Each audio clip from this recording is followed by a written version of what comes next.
नक्की करावा. पण फक्त आपण हे का करतोय आणि नक्की आपल्याला काय करायचंय याची माहिती घेऊन मग ह्याच्यामध्ये उतरावं. मला उद्योग कुठला करायचा आहे, यासाठी माझे स्किल्स काय आहेत, याचा बरं. विचार करून या उद्योगात यावं आणि उद्योजक मात्र मी स्वतः होणार आहे. इतकं सोपं हे असत नाही. आता नोकरी करताना व्यवसाय करता येऊ शकतो का? ह्याचंही उत्तर हो असं आहे. तर लोकांनी तुमच्यावर विश्वास ठेवून तुम्हाला काम का द्यावं? नमस्कार, महा MTB मध्ये आपलं स्वागत. मी तृप्ती पारसनीस आणि माझ्याबरोबर कॅमेरावर आहेत प्रथमेश राणे आणि सेजल जाधव. 2026 हे एक उद्योजकाचं वर्ष आहे असं मानलं जात आहे. नव्या वर्षाची चाहूल लागली असताना जुनं वर्ष सरतंय आणि नवीन संकल्पांना पेव फुटतंय. नवीन संकल्प अर्थात नवीन व्यवसाय. आणि मला उद्योजक व्हायचंय ही संकल्पना आता अनेकांच्या डोक्यात आली आहे. ती अनेकांच्या मनात रुजती आहे आणि हीच संकल्पना समोर येण्यासाठी मला एक यशस्वी उद्योजक व्हायचं असेल तर मी कशा पद्धतीनं तयारी केली पाहिजे यासाठी आज आपल्याबरोबर आहेत सुखदा काकडे भालेराव. सुखदा या कॉस्ट अकाउंटंटची प्रॅक्टिस करतात, त्याचबरोबर त्या एक टीचरही आहेत. तुम्ही एक व्यवसाय सुरू करताना कुठल्या कुठल्या गोष्टींची काळजी घेतली पाहिजे, यशस्वी व्यवसाय करण्यासाठी तुम्ही स्वतःला कसं ओळखलं पाहिजे, कुठल्या कुठल्या कागदपत्रांची पूर्तता केली पाहिजे, या सगळ्या गोष्टींवर आपण आज एक नजर टाकणार आहोत आणि त्याचसाठी आपण त्यांच्याबरोबर गप्पा मारणार आहोत. सुखदा मॅम, तुमचं महा MTV मध्ये मनापासून स्वागत आहे. खूप खूप धन्यवाद मला आज बोलवल्याबद्दल. 2025 आता संपत चाललंय आणि 2026 ची चाहूल लागली आहे. आता प्रत्येकाला असं वाटतं की मी एक नवीन काहीतरी उद्योग सुरू करावा, जेणेकरून मला काहीतरी एक सक्षमरित्या मी समोर येऊ शकेन. मग तिथे नोकरी करणारेही असतील आणि एक उद्योजक असणारेही असतील. माझा पहिला प्रश्न तुम्हाला हाच आहे की नोकरी करणाऱ्यांनी व्यवसाय करावा का? उद्योजक व्हावं का किंवा व्यवसाय स्वतःचा सुरू करावा का? नक्की करावा. पण फक्त आपण हे का करतोय आणि नक्की आपल्याला काय करायचंय याची माहिती घेऊन मग ह्याच्यामध्ये उतरावं. फक्त माझा मित्र म्हणतोय किंवा त्याहीपेक्षा आज जे सगळ्या मुलांमध्ये कॉमन बघायला मिळतं ते म्हणजे AI ने मला खूप आयडिया दिलेल्या आहेत. या सध्या ट्रेंडमध्ये आहेत म्हणून मला हे करायचंय. असं जर करणार असाल तर मग तुम्ही कदाचित चुकीच्या मार्गाला आहात. मला उद्योग कुठला करायचा आहे, यासाठी माझे स्किल्स काय आहेत, याचा विचार करून या उद्योगात यावं. कारण सरसकट सध्या एक दुर्दैवाने बघायला मिळतं यंग जनरेशनमध्ये AI मला आयडिया देतंय, बँक मला कॅपिटल देतंय, लोक काम करायला हाताशी आहेत आणि उद्योजक मात्र मी स्वतः होणार आहे. इतकं सोपं हे असत नाही. इंस्टाग्रामवरचं कुठलंही रील, ट्रेंडिंग रील आणि स्वतः उद्योजक होणं याच्यामध्ये खूप फरक आहे. आणि असं काहीतरी आपण एक स्वप्न मनाशी बाळगणं नक्की चांगलं आहे. पण त्याच्यासाठी कष्टाची तयारी आणि स्वतःचे स्किल आत्मसात करायची तयारी हे असेल तर मग ह्याच्यासारखा सुकर मार्ग दुसरा कुठला नाही. बरोबर. तुम्ही म्हणता आहे की आता AI तर तुम्हाला आयडिया देतंय, बँक कॅपिटल देतंय, इथपर्यंत ठीक आहे. पण एक मी स्वतः नोकरी करतेय आणि मला स्वतःला असं वाटतं की नोकरीबरोबर एक जोडधंदा असावा. तर एक उद्योजक होण्यासाठी मी कुठल्या गोष्टींची तयारी केली पाहिजे? आता नोकरी करताना व्यवसाय करता येऊ शकतो का, ह्याचंही उत्तर हो असं आहे. पण त्यातही बघायला पाहिजे की नोकरी माझ्या कुठल्या प्रकारची आहे, तिथे माझी जबाबदारी कुठली आहे आणि व्यवसायासाठी मी स्वतःला कसा आणि किती वेळ देऊ शकणार आहे आणि या सगळ्यात मुळात माझ्याकडे कुठली स्किल्स आहेत. कारण उद्या जर तुम्ही हाताखाली 2 वर्कर ठेवून कामाला सुरुवात केली, नक्कीच चांगलं आहे. पण ते वर्कर आले नाहीत तर तुमचा व्यवसाय अडणार आहे का? ते बरोबर. आले नाहीत तर उद्या तुम्ही स्वतः तिथे उतरून काम करायला तयार आहात का? तशी तुमची तयारी आहे का? आणि पूर्णपणे जर तुम्ही तुमच्या व्यवसायाला देऊ शकणार नसाल तर लोकांनी तुमच्यावर विश्वास ठेवून तुम्हाला काम का द्यावं, हाही विचार आपल्याला करायला हवा. बरोबर आहे. जर मी 100% त्याच्यामध्ये देऊ शकत असेल तरच मी लोकांना खात्रीने सांगू शकते की मी ह्या गोष्टी तुम्हाला देऊ शकेन आणि म्हणून तुम्ही माझ्यावर विश्वास ठेवा. सो जे माझ्याकडे आहे ते मी लोकांना द्यायचा प्रयत्न केला पाहिजे. फॉर एक्झाम्पल AI ला मी विचारलं ट्रेंडिंग बिझनेस आयडियाज कुठल्या, तर त्याच्यात ते 10 गोष्टी मला देईल. पण मला स्वयंपाकच आवडत नाही किंवा मला बेकिंग येत नाही, तर आता ख्रिसमस आहे आणि केक्स डिमांडमध्ये आहेत म्हणून उद्यापासून केक विकायला सुरुवात करेन. असा जर बिझनेस केला तर तो नक्कीच चालणार नाहीये कारण याच्यातलं काहीच माझ्याकडे नाहीये. अगदी खरंय. आता तुम्ही म्हणालात की AI तुम्हाला ट्रेंडिंग आयडिया देईलच.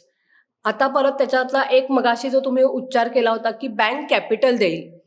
व्यवसाय करायचा म्हटलं की सगळ्यात पहिली मोठी समस्या असते ती म्हणजे भांडवल. भांडवल उभं करणं म्हणजे मग लोक स्वतःची एक तुटपुंजी काय साठवलेले पैसे असतात ते त्याच्यामध्ये घालतात आणि प्लस बँकेला सांगतात की आम्हाला आता उरलेलं लोन द्या.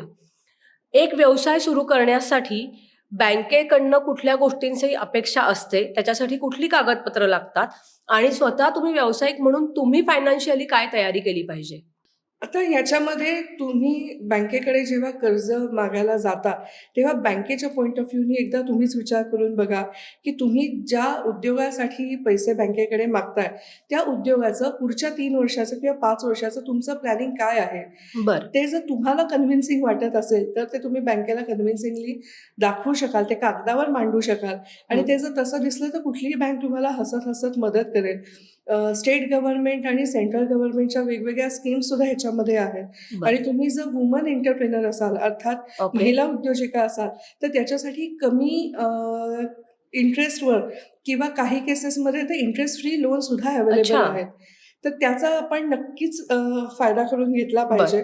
पण मुद्दा परत तिथेच येतो, की बँक तुम्हाला 70 ते 80% पर्यंत लोन देऊ शकतं. बरं. उरलेली जी 20% 25% ची गॅप आहे, ही आपल्याला स्वतः भरून काढावी लागते. ओके. मग अशा वेळामध्ये माझ्याकडे आता पैसे किती आहेत, त्या हिशोबाने बँक मला किती देऊ शकेल आणि जे पैसे मिळतील त्याचं मी नियोजन कसं करणार आहे, त्याचे जेव्हा रिपेमेंट सुरू होईल, हं.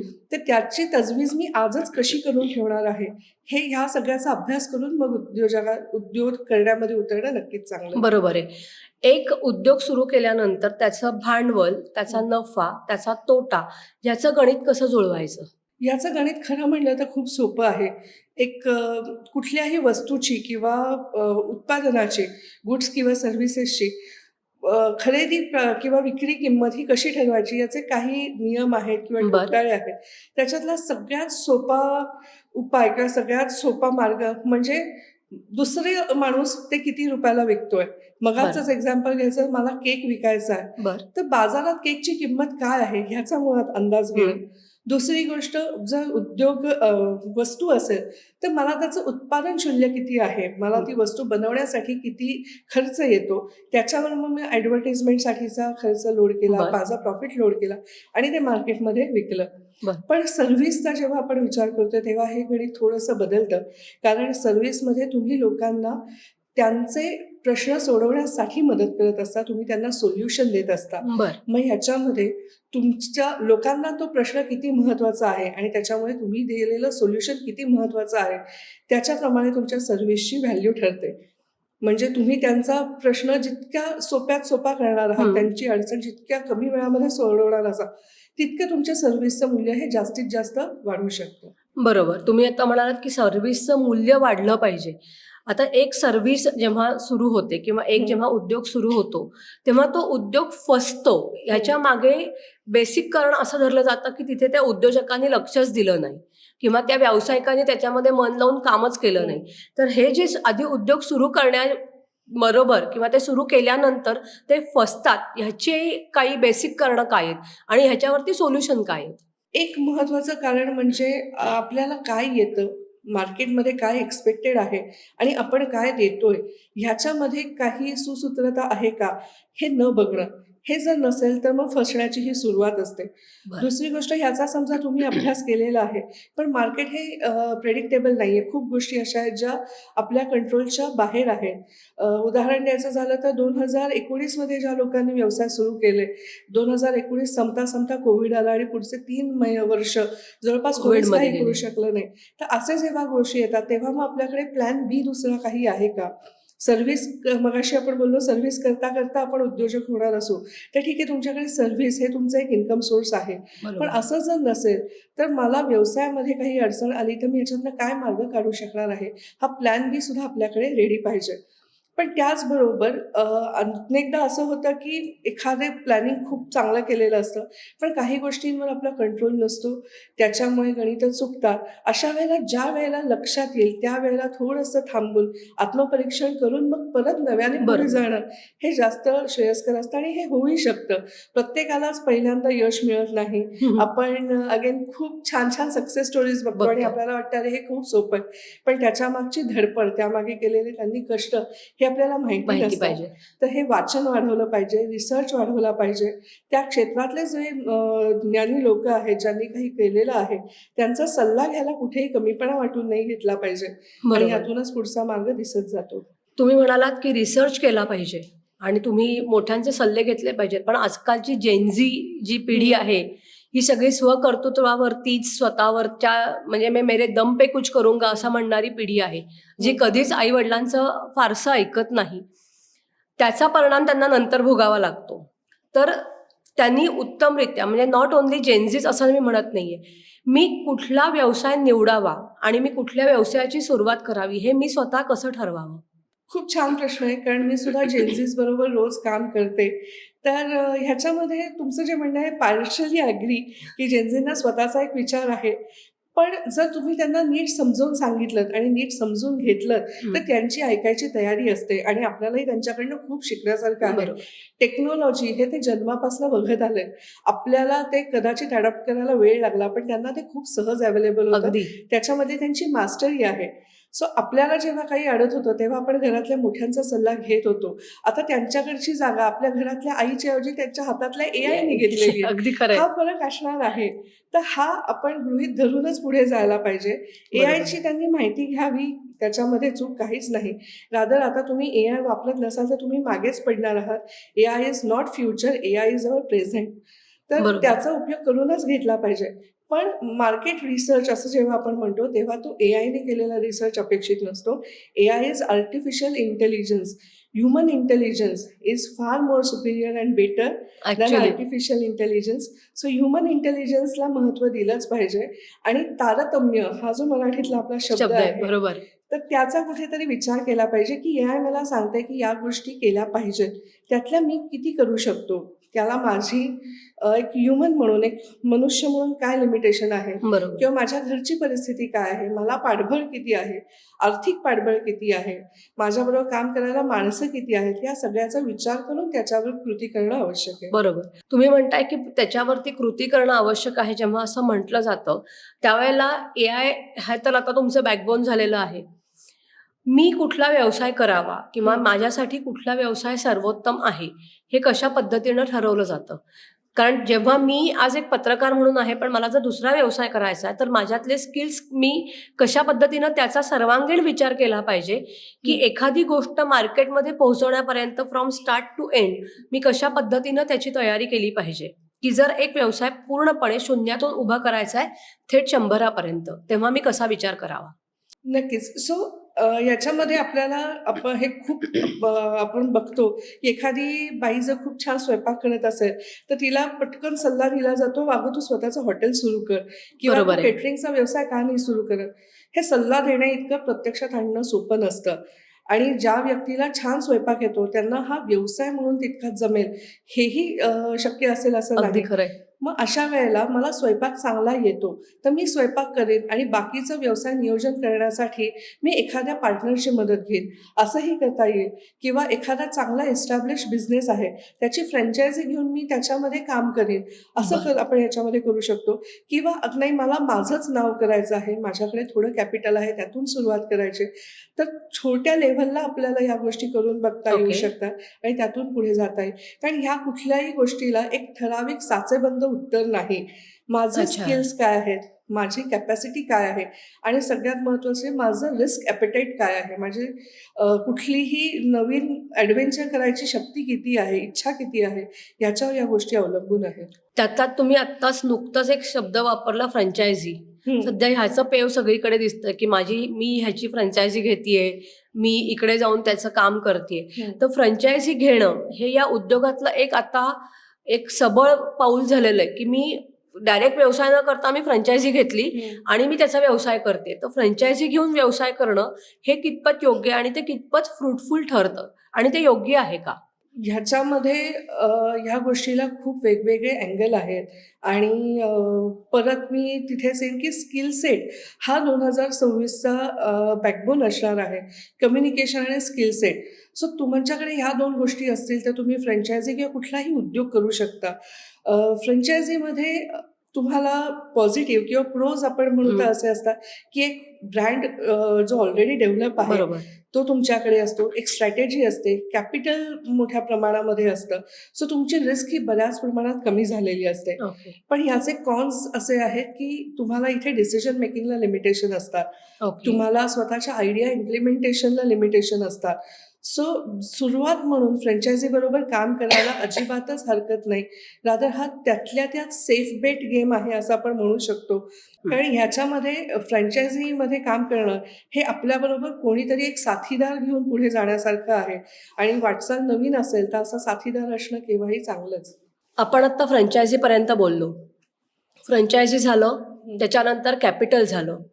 कॅपिटल नंतर आणखीन एक प्रश्न असा झाला, की तुम्ही तुमचे स्किल्स ओळखा. आता येतो प्रश्न कागदपत्र, जो सगळ्यात तुमचा काय हार्डकोर विषय असतो. येस. एक कुठलाही व्यवसाय सुरू करताना कागदपत्राची जुळवणी करावी लागते. मग त्याच्यामध्ये तुमचे IT रिटर्न्स असतात, तुम्हाला भांडवल कशा पद्धतीनं करता येतं, तुम्हाला बँक कशा पद्धतीनं लोन देऊ शकते, यासाठीची बेसिक कागदपत्र लागतात आणि कुठल्याही व्यावसायिकाने कुठल्या कागदपत्रांची तयारी केली पाहिजे.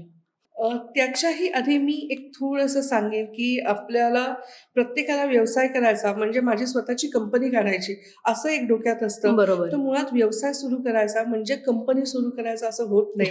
कारण एक इंडिव्हिज्युअल म्हणूनही मला व्यवसाय सुरू करता येतो.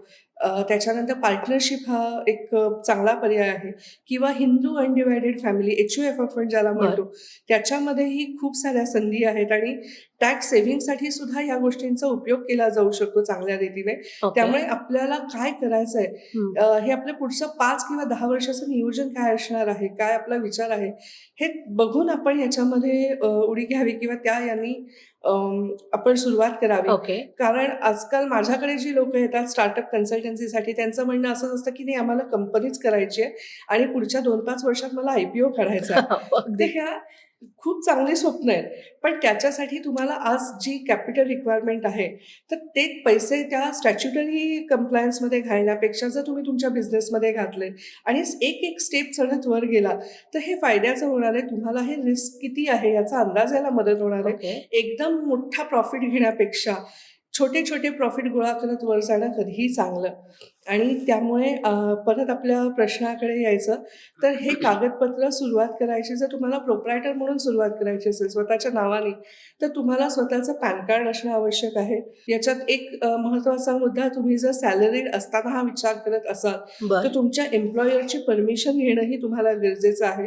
नोकरी अच्छा. करताना व्यवसाय करणं हे तुमच्या एम्प्लॉयमेंट ॲग्रीमेंटमध्ये त्याच्या प्रोव्हिजन्स काय आहेत हे बघायला लागतं. जर बरं. तुम्ही ती परमिशन न घेता उद्योग सुरू केला, तर एम्प्लॉयर त्याच्यावर ॲक्शन घेऊ शकतो. अच्छा. तुमच्या त्या कायद्याच्या तरतुदी बघून मुळात उद्योगाच्या वाटेला जावं आणि जर असं हे अलाउड असेल, तर मग तुम्ही तुमच्या स्वतःच्या नावाने बिझनेस सुरू करू शकता. बरं. स्वतःच्या नावाने याचा अर्थ तुमच्या स्वतःचं नाव असं नाही, तुम्ही लीगल नेम दुसरं घेऊ शकता, पण तिथे कायद्याच्या दृष्टीने तुमची आयडेंटिटी हे तुमचं स्वतःचं नाव आणि तुमचं पॅन कार्ड.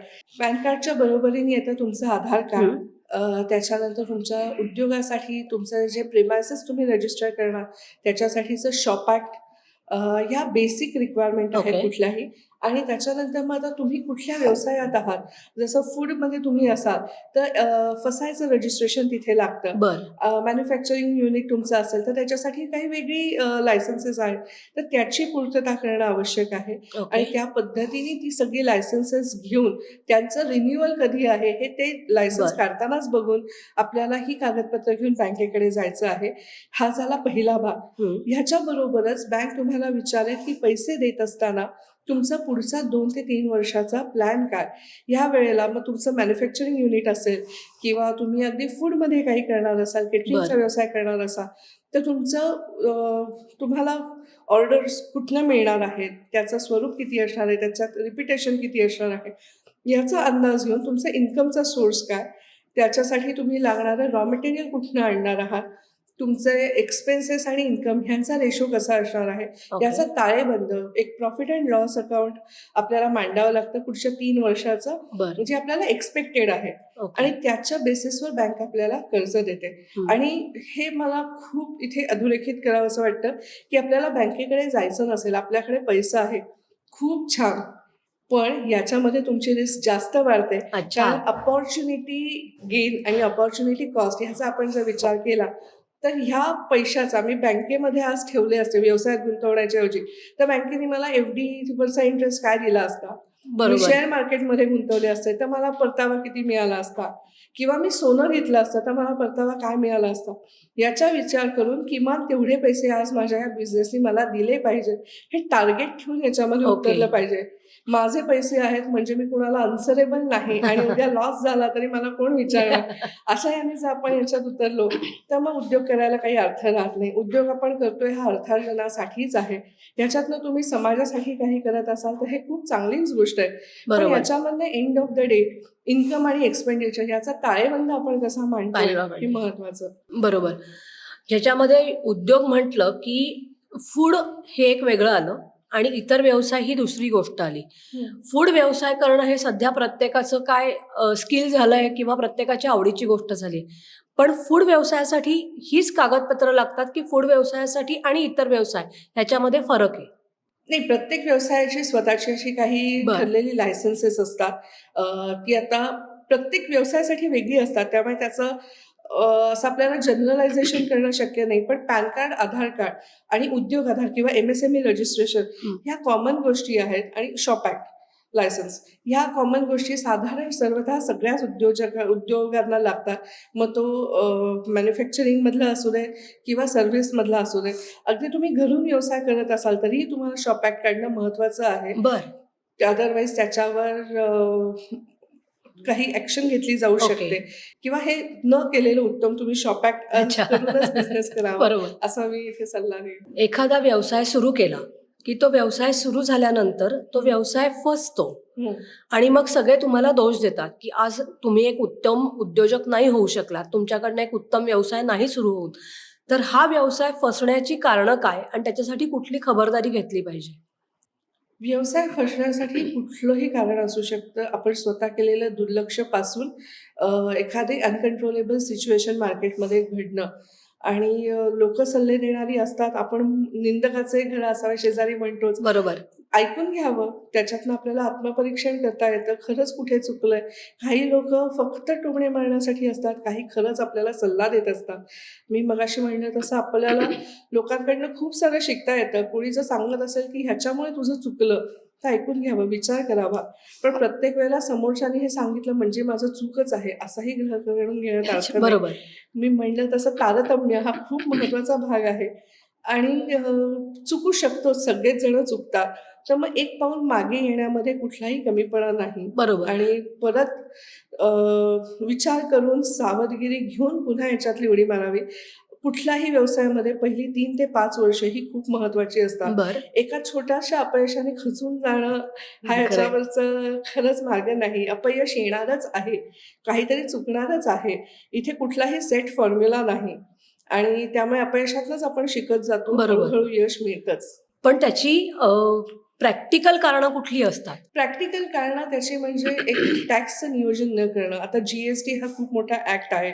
बरोबर. त्याच्यामध्ये चेंजेसही सतत येत असतात, आणि खूप लोकांना मी बघितलं की Googleवर आम्ही बघतो की माझ्या प्रॉडक्टला रेट काय आहे. आम्ही टॅक्सचं पुस्तक उघडूनही बघत नाही, किंवा टॅक्स कन्सल्टंटला पैसे कशाला द्यायचे. आत्ता माझा बिझनेस नवीन आहे, आणि ही चूक नंतर खूप महागात पडते. कारण गव्हर्नमेंटचा टॅक्स आत्ता ₹2 तुम्ही वाचवायला जाता, आणि त्यात तो सेव्ह केलेला टॅक्स जर चुकीच्या पद्धतीने सेव्ह केला असेल, तर गव्हर्नमेंट उद्या जेव्हा ते पैसे मागायला येतं तेव्हा ते टॅक्सही मागतात, इंटरेस्टही मागतात आणि पेनल्टीही मागतात. अच्छा. आणि ही नोटीस इश्यू करण्यासाठी त्यांच्याकडे 7 वर्षाचा अवधी असतो. सो बरं. मी आज केलेली चूक मला 7 वर्षांनी विथ इंटरेस्ट जर पे करायची अच्छा. असेल तर ती खूप मला महागात पडणार आहे. बरोबर. त्यामुळे योग्य लोकांचा सल्ला घ्यावा. ते एक्सपिरियन्स आहेत ना, ते क्वालिफाईड आहेत का, हे बघावं. ओके. Google किंवा AI हे ह्याच्यावरचं उत्तर नाही. बरं. स्वतः त्याचा अभ्यास करावा, कायद्याची पुस्तकं वाचावी. नेटवर मिळणारी सगळीच माहिती खरी नसते. तुम्ही विचार करा की GSTमध्ये काही वस्तूंचा दर आज 5% आहे, काही 18%. 18%चा जर तुम्हाला रेट ॲप्लिकेबल असेल आणि तुम्ही चुकून तो 5% लावला असेल, तुमचं प्रॉफिटचं मार्जिनच टॅक्समध्ये निघून गेलं. अगदी खरं. मग दिवसाच्या शेवटी तुमच्या हातात काय राहिलं? किंवा बरोबर. एक सहज होणारी चूक म्हणजे ट्रेडिंग करताना ही चूक होते की मी ₹5 ची वस्तू आणली, ₹3 त्याच्यावर मी प्रॉफिट लावला, बरोबर. आणि ₹8 ला मी पुढे विकली. असं माझं मीच ठरवलं. आणि जेव्हा आता मला ॲडव्हर्टाईज करायची आहे, तेव्हा मग समोरची एजन्सी सांगते मला किंवा इन्फ्लुएन्सर सांगतो की ह्याचे एवढे-एवढे पैसे होतील, आणि अच्छा. मग ते बजेटच माझ्याकडे नसतं.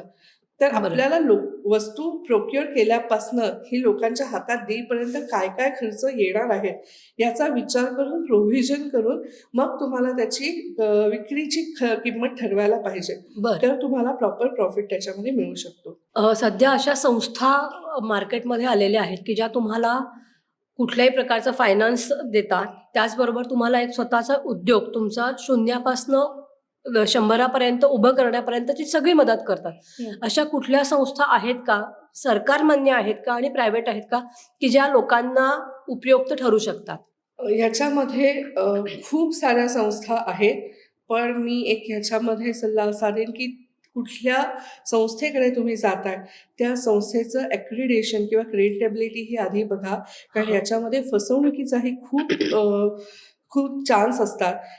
महाराष्ट्र सरकार आणि भारत सरकार यांच्याच खूप साऱ्या योजना आहेत. बरं. तुम्ही कुठल्याही सरकारी बँकेमध्ये गेलात, तरी तुम्हाला याची माहिती मिळू शकते. ओके. किंवा आपलं सरकार ही जी गव्हर्नमेंटची वेबसाईट आहे, याच्यावरही तुम्हाला बऱ्याच गोष्टींची माहिती मिळेल.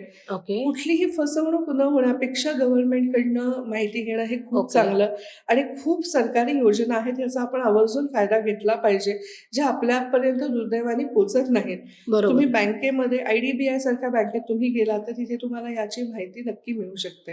आत्ता जे व्यवसाय सुरू आहेत, त्या व्यवसायामध्ये एक खाण्याचा व्यवसाय हे तर सर्वसामान्य सध्या Instagram किंवा Facebookमुळे लोकांपर्यंत आहे. याच्या व्यतिरिक्त असे कुठले उद्योग आहेत, की जे सर्वसामान्य लोकं करून एक यशस्वी उद्योजक म्हणून मार्केटमध्ये उभे राहू शकतात? ह्याच्यामध्ये मी म्हणेन की जग आता आपल्या हातात आलेलं आहे इंटरनेटमुळे. बरोबर. तर मी त्याच्यामध्ये काम करते आता म्हणून मी सांगेन की तुम्ही भाषा शिका. त्याच्यामुळे तुम्हाला खूप साऱ्या नवीन वाटा बरोबर. मिळतील. दुसरी गोष्ट तुमच्याकडे जे स्किल आहे ते तुम्ही लोकांना शिकवा. मग बरं. हे फक्त क्रोशा असेल किंवा निटिंग असेल किंवा तुम्हाला एखादी कला येत असेल, ड्रॉइंग असेल, पेंटिंग असेल, ते बरोबर. तुम्ही लोकांना शिकवा. ह्याच्यातनं सुद्धा तुम्हाला छोटा व्यवसाय तुम्हाला उभा करता येऊ शकतो किंवा इन्फ्लुएन्सर्स आपल्याकडे आता खूप उदयाला बरोबर. आलेले आहेत. तर तुमच्याकडे जी कला आहे ती लोकांना शिकवा. हा एक मोठा उद्योजक होण्यासाठीचा मार्ग ओके. आहे. आणि सगळ्यात महत्त्वाचं मार्केटमध्ये काय चालतं ते म्हणजे लोकांचे प्रॉब्लेम्स ओळखा आणि त्याला सोल्युशन द्या. ओके. लोकांना आज वेळ वाचवायचा आहे. वेळ वाचवण्यासाठी तुम्ही काय करू शकता ते अगदी खरं आहे. सोल्युशन द्या. लोकांना ते आवडेल. किंवा कमी खर्चामध्ये तुम्ही त्यांना पटकन तयार होऊ शकतील असे पदार्थ द्या. पटकन तयार होईल असं मेकअपचे सामान द्या. तर लोकांना आज ते हवंय. बरोबर. वेळ हा सगळ्यात मोठा फॅक्टर आहे. आज लोकांना पैसे खर्च करायला काही वाटत नाही, बरोबर. जर त्यांचा वेळ वाचत असेल. किंवा दुसरी गोष्ट आहे मेमरीज. लोकांना आज ओके. मेमरीज चेरिश करायला आवडतं. सो लोकांच्या आयुष्यामध्ये तुम्ही चांगले क्षण आणू शकाल, असं जर काही तुम्हाला करता येत असेल, मग अगदी. जादूगार ही कल्पना आता परत खूप छान पुढे यायला लागली. पुढे यायला लागलेली आहे. लोकांना हसवा, लोकांचं आयुष्य चांगलं करता येईल असं बघा. याच्यामध्येही खूप संधी आहेत. आता तुम्ही मला सांगितलंत, की अनेक स्किल्स आहेत, अनेक व्यवसाय आहेत आणि आपण अनेक व्यावसायिक घडवू शकतो. पण व्यवसाय सुरू करण्यासाठी उत्तम कालावधी कोणता? कारण आता नवीन वर्ष आल्यानंतर सगळ्यांना आत्तापासूनच उर्मी लागलेली आहे, की 31 डिसेंबरच्या रात्री मी संकल्प लिहून ठेवणार आहे, की 1 जानेवारीपासून मी माझा नवीन व्यवसाय सुरू करणार. सो हे मी माझ्या अनेक लोकांच्या मित्र-मैत्रिणींमधनं हे बघायला सुरुवात झालेली आहे. खरं तर 31 डिसेंबर नंतर व्यवसाय सुरू करावा, फायनान्शियल इयर नंतर सुरू करावा का उत्तम कालावधी तो तुम्ही व्यवसायासाठी कसा निवडावा? खरं सांगायचं तर मला ज्या व्यवसायामध्ये यायचं आहे, त्याचा माझा रिसर्च झाला, की मी व्यवसाय सुरू करावा. बरोबर हा आहे. त्याच्यासाठीचं उत्तम मुहूर्त. मग सोमवार आहे का? न्यू इयर आहे का? गुढीपाडवा आहे का? हे सगळे दुय्यम विषय आहेत. बरोबर. वर्षाच्या म्हणजे जानेवारी हे आपलं कॅलेंडरप्रमाणे वर्ष सुरू होतं. एप्रिल हे आपलं फायनान्स इयरचं सुरुवात आहे. तर नवीन वर्ष म्हणजे तुम्ही कॅलेंडर इयर किंवा फायनान्स इयरला जर सुरुवात केली, तर ऑफकोर्स तुम्हाला ते वर्ष नीट प्लॅन करायला सोयीचं होतं. अदरवाईज पहिलं वर्ष हे तुमचं 12 वर्षापेक्षा कमीच होऊ शकतं, पण त्यानी फरक काही पडत नाही. बरं. तुम्हाला टॅक्स प्लॅनिंग किंवा या सगळ्या गोष्टी त्या अनुषंगानेच करायच्या असतात. माझा प्रश्न असा आहे, की 1 जानेवारीला जेव्हा सुरू करतो, कारण लोकांचं गणित कसं आहे, 1 जानेवारीला सुरू न करण्यापेक्षा मार्चमध्ये जर सुरू केलं, तर आपल्याला पहिलं जे फायनान्शियल इयर आहे, मागच्या फायनान्शियल इयर संपलेलं असतं आणि नवीन बॅलन्स शीट सुरू होते, असं त्यातलं गणित असतं. हे जनरली मी ऐकलेलं आहे. त्याच्यावरनं माझा हा प्रश्न आहे की ह्याचा बॅलन्स शीट म्हणजे त्याचा काही प्रॉफिटमध्ये काही फरक पडू शकतो का? की 1-2 महिने गेल्यानंतर की फायनान्शियल इयरचं काही त्याचं गणित असतं का, की तुमचा टॅक्स एवढा वाचतो किंवा काय? नाही, टॅक्स वाचवण्यासाठी असं काही करण्यापेक्षा ऑथेंटिक टॅक्स प्लॅनिंगचे बरं. खूप जास्त वेज आहेत. पहिल्या वर्षामध्ये खरं तर तुमचे एक्सपेन्सेस जास्त असतात, कारण तुम्ही बिझनेस करण्यासाठी तयार होत असता. त्यामुळे सुरुवातीला अगदी मार्च किंवा असं काही न बघता तुम्ही 5 ते 6 महिने तुम्हाला त्या वर्षामध्ये हातात मिळतील अशा पद्धतीने जर केलं, तर तुम्हाला सेल आणि त्याच्या प्री इन्कॉर्पोरेशन पिरियड ज्याला आपण म्हणतो, जर कंपनी असेल तर हे एक्सपेन्सेस अपोर्शन करायला त्याच्यामध्ये संधी मिळते. ओके. किंवा ह्या पिरियडमध्ये तुम्हाला कॅपिटल इन्व्हेस्टमेंट जास्त लागणार असते, ती ह्या पिरियडमध्ये जास्त करता येते. ओके. आणि जर एक वर्षाचा पूर्ण अवधी त्याच्यामध्ये मिळाला तुम्हाला, तर मग त्याला अप्रोप्रिएट तुम्हाला डेप्रिशिएशन आणि या गोष्टी क्लेम करता येतात.